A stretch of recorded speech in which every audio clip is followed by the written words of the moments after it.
they immediately know what I'm talking about. The interesting thing about L'Oreal is that we are not just L'Oreal, but we've got a clutch of 35 global brands.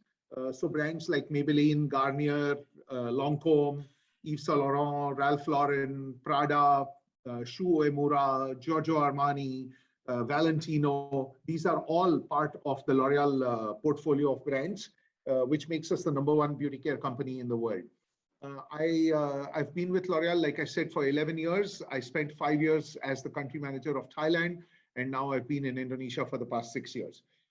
In terms of personal introduction, I'm married to Aditi, and I have 2 children, Shriya, who's 16, and Abhimanyu, who's 12. If I was not with L'Oreal, I would have been, like I said, possibly an actor, also a photographer, because I'm very serious in photography. I love travel. I've been to very eclectic places. I like to think of myself as an intrepid traveler. I'm also an excellent cook, not beating my own drum, but I can whip up very good meals in the kitchen. And I've been running L'Oreal Indonesia for the past 6 years, and I have made it the fastest growing beauty care company in Indonesia and one of the most admired employers in the country. I live my professional life based on a few mantras, which I will share with you right now. They are easy to remember because they start with the 4 S. So I call it the 4 S mantra of work. The first S is stretch, which is I always talk about stretching ambitions. The second S is strategize, which is you have a stretching ambition, but you need to have building blocks to how you're going to achieve your goals. So that's the strategy part of the ambition. The 4th S is superb execution, because any strategy or any ambition is only as good as it is executed in the market or as good as its execution. So the 3rd S is superb execution. And the 4th S is to savor the sweet taste of success. Any victory, small or large, must be celebrated because that drives the ambition and that drives the motivation of the organization to achieve even more. So that's the 4 S mantra I was talking about. The other principles on which I live and work with everyone, and I demand this of myself and all the people who work with me, is about being. And what being what? The first being is to be knowledgeable, because the person in the room that has the most knowledge of the topic, the most knowledge of the business, is the most powerful in the room. Today, the world is driven by knowledge and not by authority. So be knowledgeable. The second one is being transparent. When we are working in a team, when we are working together, it is important to be transparent and have a single agenda. I do not want to hear what people think I want to hear. I want to hear the truth. I don't want surprises. And so the second principle is about being transparent. The third principle is about being consistent. I want people to speak the same language, whether they're talking to me, whether they're talking to their peers, they're talking to my boss. And that makes sure that we are all saying the same thing when it comes to the business or whatever we are talking about. And the fourth one is about being passionate. And we work in a business of beauty. We work in the business of beauty care. It's a beautiful business, and there's no use in working on anything unless you're passionate about it. So these are the things that I demand from people. 4S, which is stretch your ambition, strategize your growth, superbly execute, and savor success at regular intervals. And the other one is be knowledgeable, be transparent, be consistent, and be passionate. So that's a little bit of introduction about myself. And now over to you guys to ask me any questions you might have. Thank you. Good afternoon, sir. This is Bhargavi. Go ahead, Bhargavi. So you said, nice if you turn on your camera just for a bit. Yeah, sure.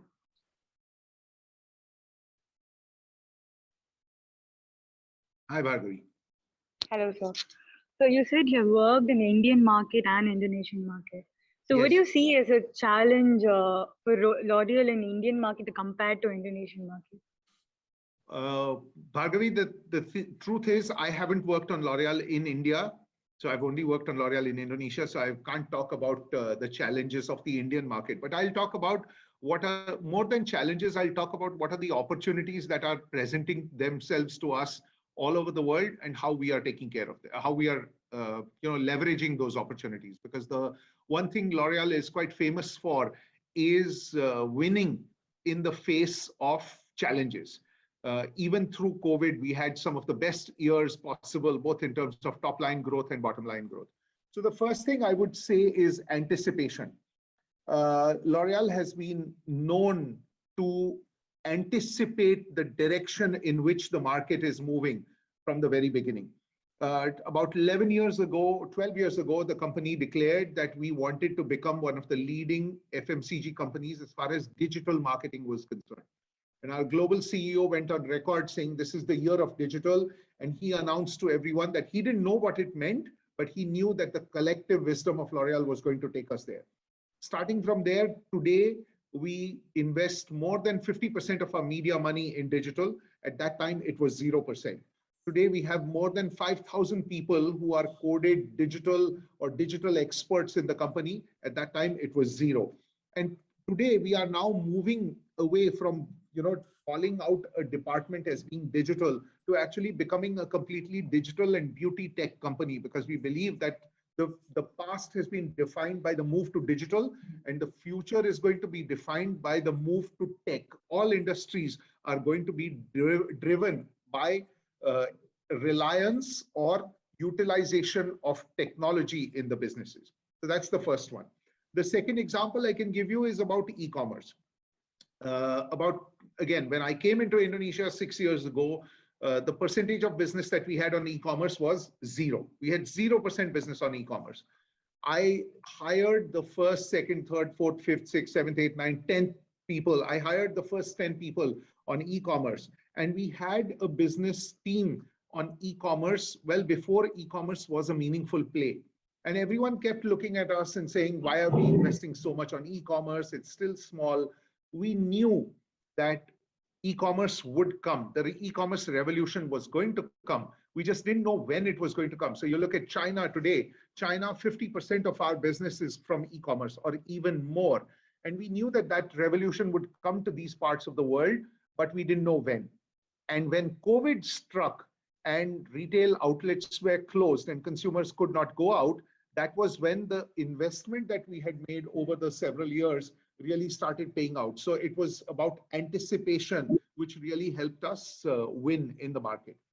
The third thing I would talk about is agility. And it is important for a very large organization like ours, and for an organization which is a leader in the market, for us to, while being big, also to be agile. And this is something that we pride ourselves in L'Oreal. We are not bound by dogma. We are not bound by the past. One of the favorite aphorisms that our senior management always quotes to us is, working in L'Oreal is like driving a car. You have one eye on your rear view mirror, but one eye on the road ahead. So you're learning from your past, but you're not dictated by what has happened in the past. You're dictated by what is coming up in the future. So these, I think, are the challenges or opportunities rather, which are presenting themselves to us all over the world. A reliance on tech and the importance of bringing technology and data into the business and into decision making. And the other one is to be as agile as we can in the face of a changing world. Thank you. Thank you so much. Next, please. Good afternoon, sir. Hi, Jaya. How are you doing? Yeah, sir. This is Jay Subha. We are glad to have you with us today, sir. So my question is, what do you think will be the next big thing in the cosmetic industry? Okay, so the next big thing in the cosmetic industry, I've already answered that question to some extent, but the most important thing that we are talking about is that technology and data are coming into all industries in a big way. The future of all businesses is going to be driven by data and tech. And let me tell you a couple of ways in which this is going to play out. The first is data and analytics. Today, all parts of the business have data that is being captured, but that data is not necessarily being utilized. We have data about how much our customers are buying, where they are buying from, what times of the day they are buying. E-commerce even tells us what minute of the day they are buying, what is the basket size, etc., etc. And that trove of data, once it is put onto engines like machine learning and artificial intelligence analysis and all that, is going to be able to predict consumer behavior much better than we have ever been able to.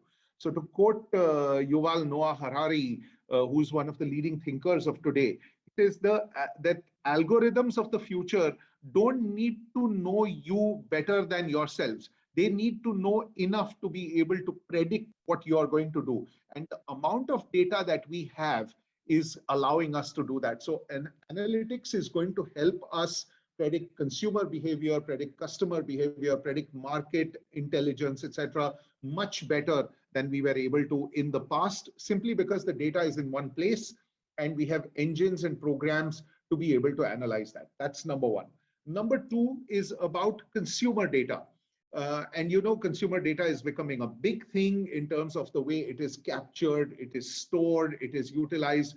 And again, consumer data and being able to market to consumers individually is something that is not just the future, it is the present. So if you open, for example, Amazon.in today on your phone versus my phone, the page that I'm going to see is going to be completely different. So the ability to market individually and sell individually and present a shop front individually to consumers is the second big thing that we are talking about. And the third one is the emergence of technology in our products itself, starting from manufacturing, which includes things like 3D manufacturing, small lot manufacturing, which is going to make things possible. On the spot mixing, we now have products like Lancôme Ideal, which is a foundation mixing machine that mixes the foundation to your skin tone on the shelf of the store. Those kind of products are going to become more and more ubiquitous and available to everyone in the world. Thank you. Jayasuba, you were asking me a follow-up question, I think. Thank you, sir.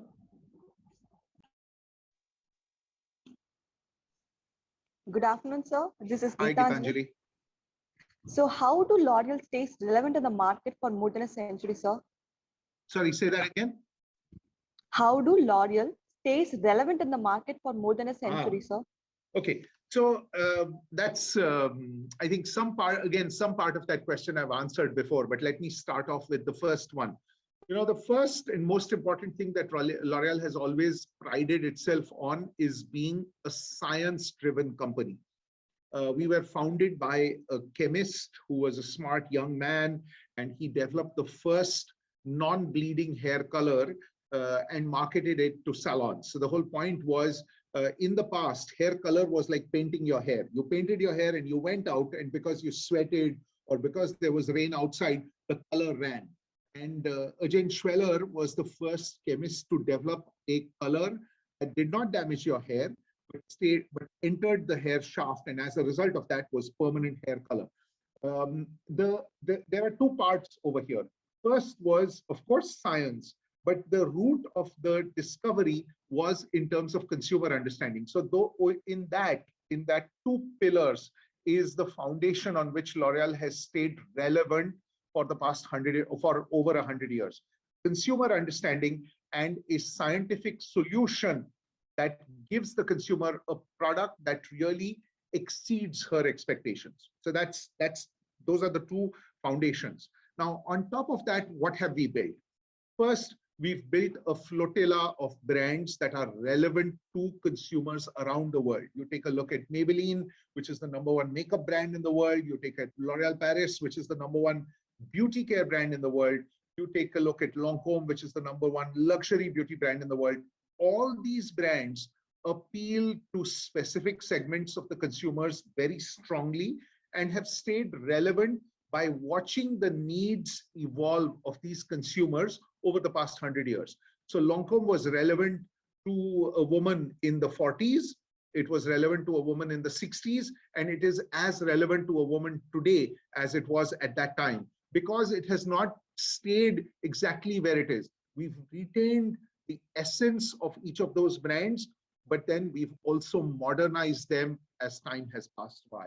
So we've got this flotilla of brands on top of that. And at the end of all this is an organization that is passionately involved in driving this business forward. So we pay a lot of attention in hiring, developing, retaining, growing talent around the world. Talent development. As the CEO of the company, 40% of my bonus is dependent on people development targets. So what is the organization turnover in my organization? What kind of talent have I got in? There are qualitative and quantitative measures of that. So that's a very big part of my evaluation and the evaluation of most managers. So again, to summarize, how does L'Oreal stay relevant for the past century and how do we hope to stay relevant for the next century? First is deep consumer understanding that is translated into products based on science that deliver beyond consumer expectations, brands that appeal to head and heart of consumers around the world, various brands in various categories, an organization that is extremely motivated, developed, nurtured over a long period of time, and is built on the principles, like I said earlier, of anticipation and agility. Thank you. Thank you, sir. All right, who's next? Yeah. Hello, sir. Hi. My name is Divya. Yes, Divya. Is it Divya or Vidya? Divya, sir. Okay. My question is, what is the impact of COVID on L'Oreal's business and how is the new normal for L'Oreal, sir? Okay, so I think a couple of things. First is I personally see COVID as having been a blessing in disguise for our business more than actually a crisis. Of course, as managers, we had to ride through the fact that our stores were closed, consumers were not spending, and there are always issues that happen on the business, and COVID was absolutely a big crisis. But it was, I would look at it, looking back, I would think of it more as a blessing in disguise rather than a crisis. And I'll tell you why. Because all the changes that have happened because of COVID, you know, what you call the new normal, or what we all call the new normal, were changes or trends that had already started even before COVID. Let's take the example of shift from traditional media to digital media. That had already started.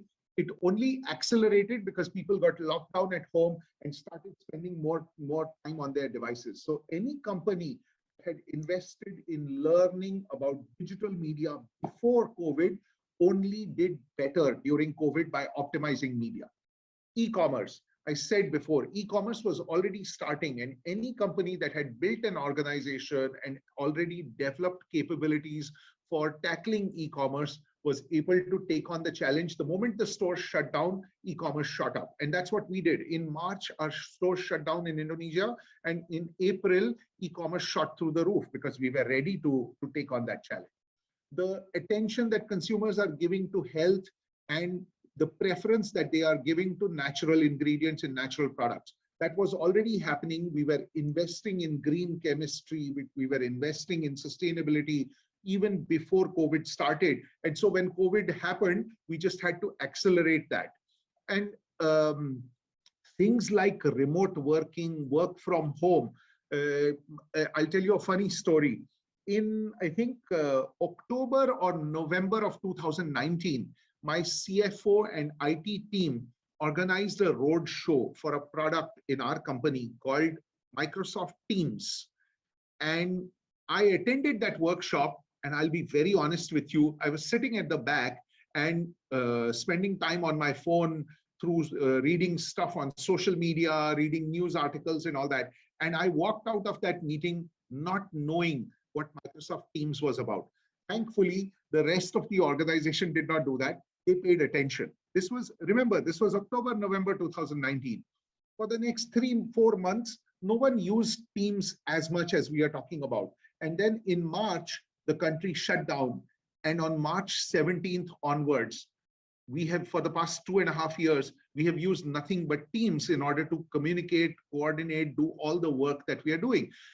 What does this tell us? Again, I'm not saying that we had some crystal ball in which we looked at and said that in the future countries will shut down and we will need Microsoft Teams. But we had some anticipation about the fact that these are tools of the future and they need to be installed, trained, and implemented right now, because one day when it happens, we will be at the front of the starting line in order to move forward. So those are the things that have happened with COVID along with us. And if I again look back at my performance, L'Oréal Indonesia, and global performance of L'Oréal, the performance has been spectacular, because again, we knew what parts of the business were going to get more affected, which parts were going to go to growth, and we quickly moved our resources to make sure that we were focusing on those. The learning for all of you is the fact that it is important to remain extremely close to your source of business and understand which source of business is working and which one is not, and invest in that accordingly. Thank you. I think we need to give a chance to Avinash, because Avinash has been waiting. Yeah, hi, sir. Hi, Avinash. Hi, I'm very happy and so glad to have interaction with the best this evening as well. So I think everything is fine again. My question is, in order to achieve a goal, you would have faced a significant challenge, right? So what are the challenges? Sorry, Avinash, you're not clear. Could you bring the phone closer to your closer to where you're speaking? I can't hear you clearly. Am I audible, sir? Yes. Yeah, in order to achieve a goal, you would have faced a significant challenge. Yeah. So what are the challenges that you have faced and how did you overcome? So let me talk specifically in the context of COVID about what are the challenges we faced. The first challenge was that a large part of our distribution, which is physical stores, suddenly closed down. We had no idea that this would happen, and it happened almost instantaneously. Retail stores that were contributing anywhere between 50 to 70% of my business just shut down. And in April 2020, for the first time in the history of the company, there were some parts of the business which registered negative sales. For those of you who know finance, you will know that when you, even after you sell out, there are reductions that you do in your gross to net. So we had to pay our customers, but we had no sell-in, we had no invoicing done in the month of April. So it was kind of a very shocking and somber moment for us to understand that some crisis could happen which could knock the winds out of our sales so badly that we would have zero business. So what did we do in response to this? Again, I want to use the word anticipation. You guys are going to get sick of hearing the word anticipation, but it's the truth. The zero business situation happened in April. When did my CFO and I start talking about cost cutting and restructuring the business? We started talking about it in February.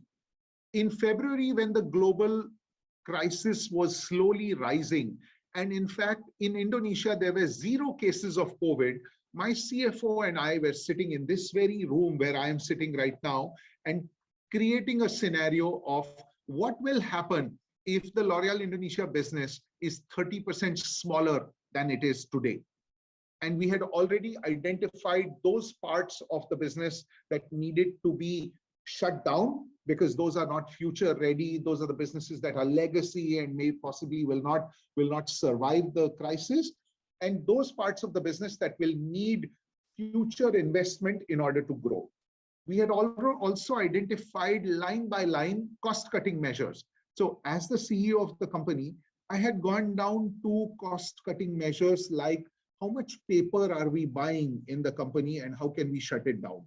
How many printers are operating on each floor in our building and how can we shut them down? How many, now that the office is closed, can we turn off the electricity, turn off air conditioning, turn off everything and go to the building management and ask them for a reduction in our management fees? All this was done with two things in mind. First, we need to get rid of the costs that are not value added and that are variable and that don't hurt us. But at the same time, we need to protect 100% of the organization in terms of their employment, in terms of their bonuses, in terms of everything, because that's the fuel that will allow us to get out of this crisis. So the split personality that my CFO and I had was, on the one hand, we were brutally cutting costs where they were not required. And on the other hand, we were investing aggressively in those parts of the business which we knew would reap returns in the future. So relationships with our online customers, relationships with those customers that were open, managing the emotion and health of customers that were closed, because we knew that these customers are closed today, but we need to give them we need to show them solidarity. So we extended payment terms for those customers who were closed and said, okay, till your store reopens, you don't need to pay us. We will waive the payment terms till then.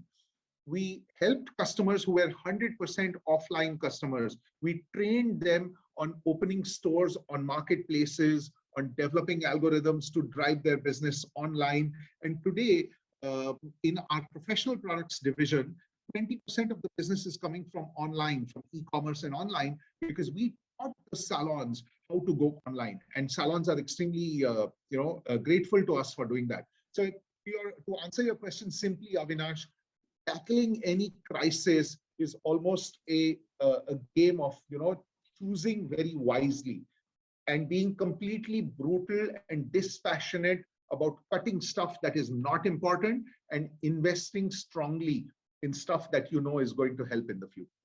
Thank you. Thank you, sir. It's very much informative. Thanks for your patience. My pleasure. Good afternoon, yes, sir. Lavanya. Yeah. My question is, what is your leadership style with your employees? Are you a country club leader or a task-oriented leader, sir? I don't know what a country club leader is, neither do I know what a task-oriented leader is, but I think I explained right in the beginning about my top mantras when I lead L'Oreal Indonesia. And I will repeat, when I tell people to formulate their year, we talk about the 4S strategy, which is stretching ambition, strategizing growth, superb execution, and then celebrating success regularly. In terms of my demands from all the people and demands even from management trainees who join us, it's very simple. I want them to be knowledgeable. I want the youngest person on the table or the person who is closest to the business on the table to have the loudest voice. I will always speak the last in a meeting, because the moment I speak, everyone else shuts up. So I don't want to speak before everyone else has spoken.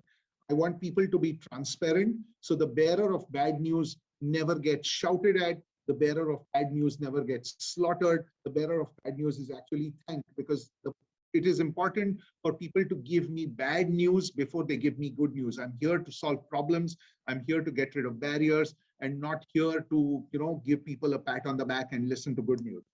I want people to be consistent. I want them to be courageous enough to tell me the truth and speak the same language, whether they are speaking to me, their colleagues, their underlings, or the global CEO. And I want people to be passionate. The fact that we work for a company like L'Oreal, which is recognized all over the world, which brings a smile to the faces of millions, if not billions of women and men around the world, is something that we need to be proud of. And we need to bring this pride and passion to work every day. Thank you. Okay, sir. Thank you. Who's next? There's silence in the room. Okay, so since there's a little bit of silence in the room, let me talk a few other things. That there are a few top themes that I have developed. Again, when I've looked at ways of working, as I've looked at things that I've done over the past year. The first one is about having a top and bottom focus. Well, what do I mean by having a top and bottom focus? I mean, there is no bottom line without a top line, and there is no top line growth without a bottom line. So the anyone who tells you that we are in this business for 5 years and we will lose money for 5 years, but we will then make money after 5 years and become a profitable business and all that, I'm sorry, but that's bullshit. The objective of a business is to deliver meaningful returns to their shareholders on a regular basis. And if you're not delivering those returns, and those returns can be in the form of bottom line, they can be in the form of growth, but it's important to figure out that growth can only be fueled from bottom line.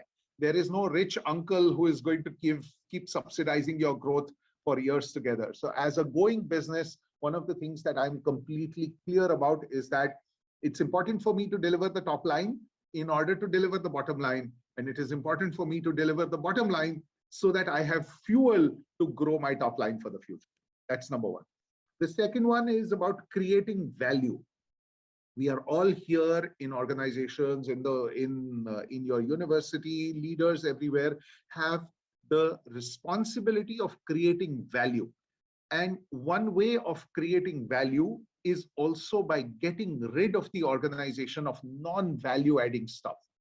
And organizations, as they grow larger, as they grow bigger, also become fatter. And fat organizations have a tendency to collect non-value added cost and non-value added work. COVID provided me with a beautiful opportunity to get rid of non-value added cost. Like I told you, today I have 10% of the printers I used to have before COVID started. There are two benefits of that. One, of course, I'm saving money. And the second is I'm saving paper. It's all electronic now. So I'm saving paper. It's an environmentally friendly thing. There's also non-value added work. COVID also provided me with the opportunity to look at those channels, those customers, those products, those product lines, which were not really adding value, but were adding cost. There is a cost of running a particular SKU through your ERP systems every day in, day out. And if you don't have the scale for that SKU, the cost is higher because it takes up the same amount of work to run an SKU which sells for $100 versus one which sells for $1 million. So it's important to look at non-value adding. So the second one is about creating value by getting rid of non-value added stuff. The third one is about focusing on business drivers. And I alluded to this earlier. What are the business drivers? When it comes to us, the business driver is the consumer. The second business driver is the customer. My relationship with stores like Indomaret, Alphamart, or platforms like Shopee and Lazada is extremely important. And the third one is to understand the environment. We do not operate L'Oreal. We are a French company, but we are operating in Indonesia. So it's important to understand the Indonesian environment, our stakeholders, and make sure that we take everyone along. And the fourth one is about driving people. And when I talk about driving people, I have a few phrases. First is love your people. You cannot fake the fact that you love the organization. This cannot be lip service. People will see through it. But it's important to really physically do things that demonstrate your love and care for the organization. How will you do that? You have to reward richly. If you want to be a world-class organization, you'll need world-class people. World-class people come at world-class cost. Talent does not work for free. Talent does not work for sweet words. Talent works for great compensation and benefits. So rewarding richly. Feedback. Feedback is the breakfast of champions. Feedback must be given timely. You cannot have feedback at the end of the year in the appraisal saying you did this wrong, you did this wrong, you did this wrong. It doesn't work. Feedback must be timely. So I actually take time right after meetings to give feedback to people if they've done something wrong. But at the same time, I also take time off to tell people what they've done right, because reinforcing good behavior is as important as stopping bad behavior. If someone did something really right in a meeting, after the meeting, I'll go pat the person on the back and tell them, you know what, you did this particular thing in this meeting. It was absolutely fantastic. Make sure you do it every time in a meeting and it really works. The fourth one is demanding aggressively. The world is a competitive place and the market is a competitive place. And the problem about being number one in your market is that there is only one way to go, which is down. When you're number two, you're aspiring to become number one. When you're number one, you're afraid that you will become number two. So there is a need to demand aggressively in order to move forward. And my mom used to tell me this, that life is like a car on a slope. If you are not driving it forward, it will slip down. So it's important to be aggressive in your demands.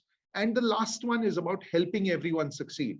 And one of my mentors told me this almost 20 years ago, that the 4 most powerful words you will utter in your life are, I need your help.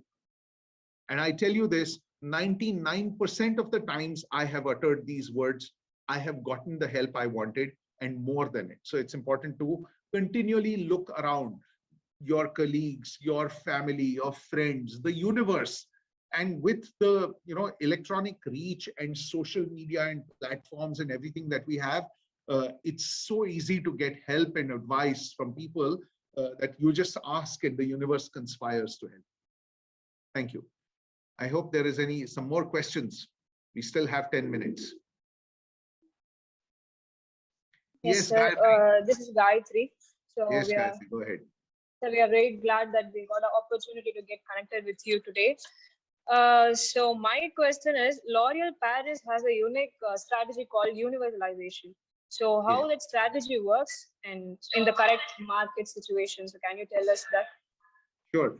So universalization is not just L'Oréal Paris strategy. It's the strategy of the L'Oréal corporate as a whole. And I think I alluded to that in a slightly tangential way, but I'll go straight to the point now. What is universalization? This term was conceptualized by our former CEO, Jean-Paul Agon. And he said that L'Oréal is a universal company. We don't want to be a French company selling French products to everyone all over the world. We want to be a universal company that appeals to consumers, men and women all over the world in their infinite diversity, and offers beauty care products to them that meets and exceeds their expectations from these beauty care products. And as a result of that, we understand that one size fits all does not work. We were born as a French company in the temperate markets of Europe in a largely Caucasian environment, but we are now today a global company, and we need to appeal to men and women of different skin tones, of different hair types, living in different climates, having different incomes, having different aspirations, having different religions, having different needs from a faith standpoint. And in order to appeal to these, we must have a flotilla of brands that appeals to them in different ways. So for example, L'Oréal Paris is our #1 beauty care brand, and it's the #1 beauty care brand worldwide. It is for the modern woman. It stands for feminist and feminism. It is a science-based brand born out of Paris for the woman who desires discerning quality because she believes that she is worth it. So that's L'Oréal Paris. You look at Garnier. Garnier is a brand that is born of natural ingredients, has a very strong natural ingredient heritage. It is also a brand that is more affordable than L'Oréal Paris and addresses the needs of consumers in the developing markets with products of best technology, while promising them ingredients that are safe and sensible for their skin, hair, etc. And we have such design dimensions for every brand that we have in the portfolio, which is what allows us to sell everything from a $300 lipstick to a $3 lipstick as the same company, but offering completely different formulations, different brands, and different ethos. And that's what universalization is. Thank you. So happy afternoon, sir. Good afternoon. I am Subiksha Sridharan, speaking before you. Yes. Actually, my question is, I want to know about acquisition of L'Oréal, and among the L'Oréal products, which product is your personal favorite, sir? That's like asking me between Shreya and Abhimanyu, which one is my favorite child. So I won't comment on which is my favorite product. I mean, all my brands have a very important role to play in the portfolio. Obviously, I'm not a user of our shampoos and hair color because of the way I am. And I don't use too much makeup, but I must say, I have tried all our products, including our lipsticks and brow pencils and mascaras and stuff like that. My most used product is Garnier Men face wash, which I use not just as a face wash, but as almost like a shower gel. So that's your answer as far as my favorite products are concerned. As far as acquisition is concerned, I've spoken many times about the flotilla or collection of brands that we have. And the interesting thing is, out of all the 35 global brands, only 2 were created inside L'Oreal, L'Oreal Paris and Kerastase. All the other brands have been acquired over the past 50 years to create this large company called L'Oreal. And what is the unique strategy as far as acquisition is concerned? The unique strategy is that we have retained the characteristics, the character, the ethos, and the formulation technology and everything of every brand that we have acquired. So it's very easy for you sitting outside to think, here's a company that makes one lipstick, slaps Maybelline on one of them, slaps YSL on the other, and that's the way it works. It does not work that way. While we do have common labs when it comes to skincare, makeup, hair care, etc., the formulation charters for each brand are very different. The formulation strategies for each brand are very different, and the presentation of each brand and its formulations in the market is very different. So we acquire brands, but we make sure that we retain their individual identities, because that is what makes the brand appealing to a certain cohort of consumers in the market.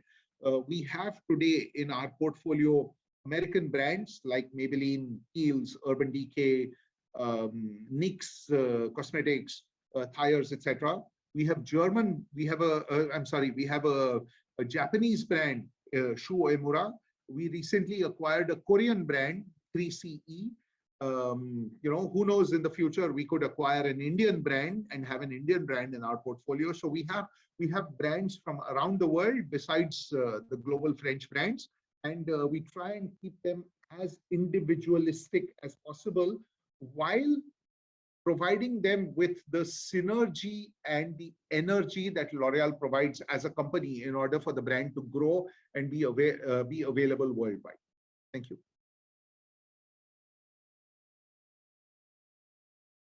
Any more questions? We have 5 minutes left.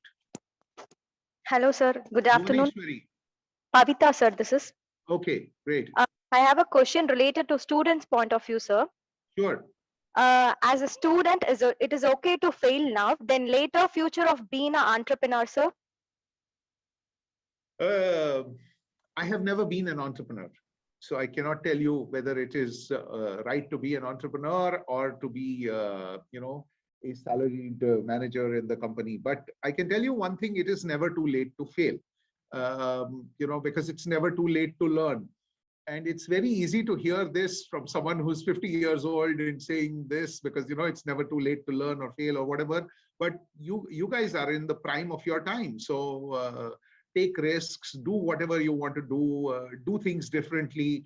The one thing which I must admit, the pressure cooker environment of India, or the competitive societies, like competitive Asian societies, it's the same in Korea, it's the same in Hong Kong, it's also to some extent similar in Singapore, India, etc., is that everyone is expected to do a certain thing by a certain age. You have to finish school when you're 17. You have to finish your graduation when you're 20 or 21. You have to do your post-graduation by 23, 24. By 26, you must be married. By 28, you must have your first child. Otherwise, it will be too late. You must have your second child before you're 30. Otherwise, you won't have energy to raise that child, and blah, blah, blah, blah, blah.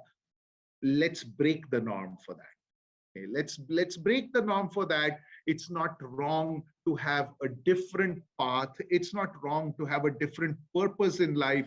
So if someone in your class wants to take a break and not work, but learn painting or travel around India and discover the tribes of Northeast, or spend time with aging parents and take care of them, or go off and learn Ayurveda, or learn a different language, or do something completely different and come back. There's nothing wrong with it. Or just go for 3 months and take a break and rest and do nothing. There's nothing wrong with it. Take a, following a different path is not wrong. Breaking the norm is not wrong. If people had not broken the norm, there wouldn't be different people in the world. Everyone would have been an engineer, MBA like me, working for an FMCG company. Someone decided not to do that and became Bill Gates and started a Microsoft. Someone else decided not to complete his education from Harvard and started Facebook. And although it's in trouble these days, but is still a company valued several $100 billion. So, I think it's important to take risks. The better time to take risks is, of course, when you are young, because the losses can be much lesser. But there is no age limit to taking risks. Make sure you follow your passion, and you will do. I have an example to give you. I had a colleague in PNG who was an electronics engineer from IIT. I think she was from IIT Kharagpur. She then went on to do an MBA from IIM Calcutta, and she was in the market research department of Procter & Gamble, and she was doing a okay job. She wasn't great at it. She was doing an okay job. And I believe later, a few years after joining Procter & Gamble, she injured her knee and had to take a break from work. And that's when she evaluated her life goals, decided to go back to the LaSalle School of Art in Singapore, completed her post-graduation in arts, and today she is a very successful installation artist based in Singapore. And I tell you, she is possibly earning 20 times of what her peers are earning in Procter & Gamble. And she's possibly 200 times happier than all of us, trying to sell consumer products every day. I'm not saying I'm unhappy, but she's found her calling. She went through the stupid cookie cutter, pressure driven rat race of becoming an engineer, then doing an MBA, then working for a multinational, before really realizing that her calling was art. And because she's found her calling, she's very, very successful and very happy.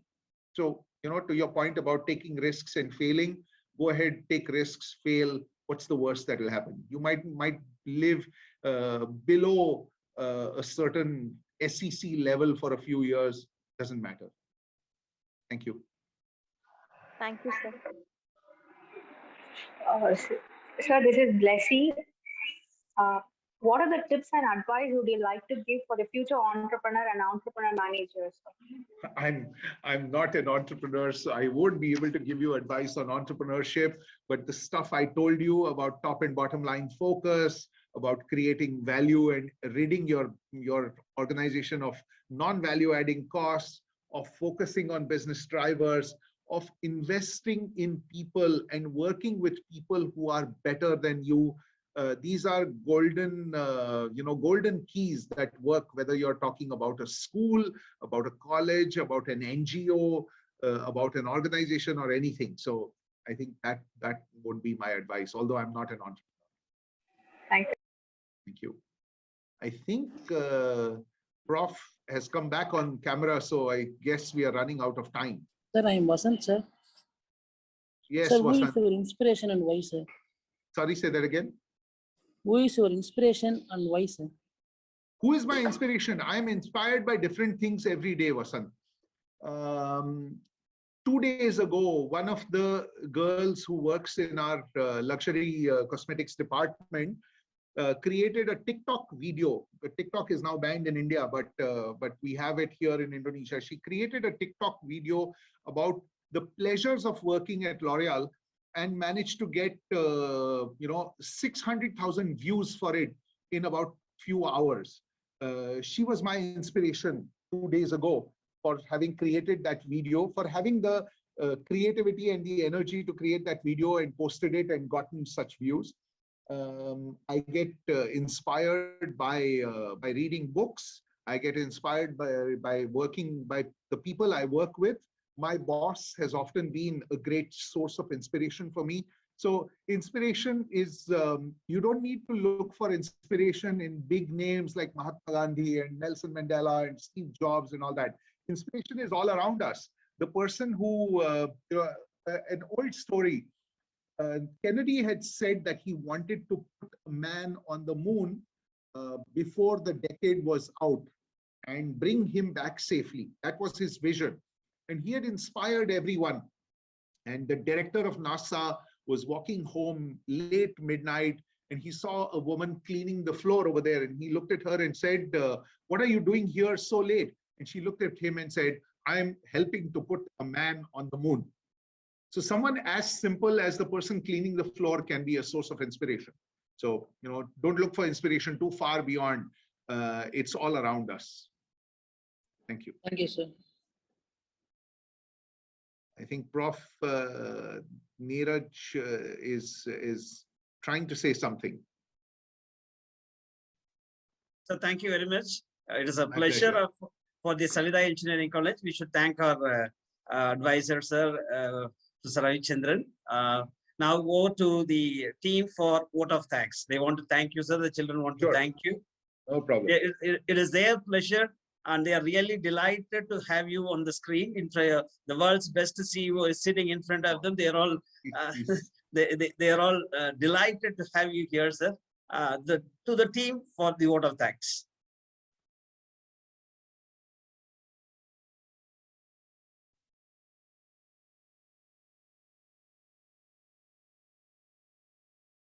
Hello. I'm waiting.